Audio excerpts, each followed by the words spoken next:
সাধারণ ঘরের রাজকুমারী গল্প ক্রাউন শাইন ইমোজি। একটা ছোট্ট গ্রামে থাকত মেঘলা নামে এক মেয়ে। খুব সাধারণ ঘরের মেয়ে সে। বাবা একজন কৃষক আর মা গৃহিণী। বাড়ির আর্থিক অবস্থা খুব একটা ভালো নয়, কিন্তু মেঘলার স্বপ্ন ছিল আকাশ ছোঁয়ার।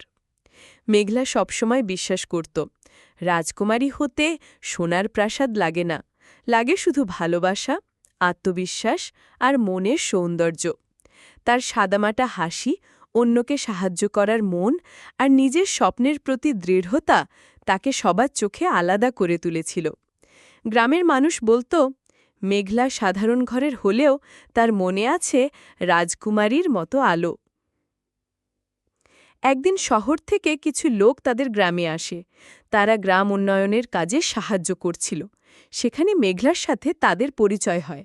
মেঘলার বুদ্ধি, সাহস আর সুন্দরভাবে কথা বলার ভঙ্গি দেখে সবাই অবাক হয়। শহরের এক দয়ালু শিক্ষিকা মেঘলার হাত ধরে বললেন, তুমি শুধু সাধারণ নও, তুমি এই ঘরের রাজকুমারী। তোমার স্বপ্ন পূরণের জন্য আমি তোমাকে সাহায্য করব।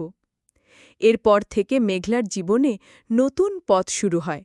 সে পড়াশোনা করে, নিজের যোগ্যতায় এগিয়ে যায় আর অন্য মেয়েদের স্বপ্ন দেখার সাহস যোগায়।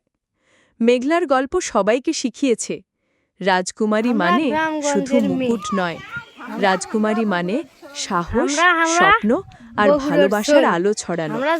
Shining emoji. সিংহে মজা কেউ করে ফেলবেন লাই।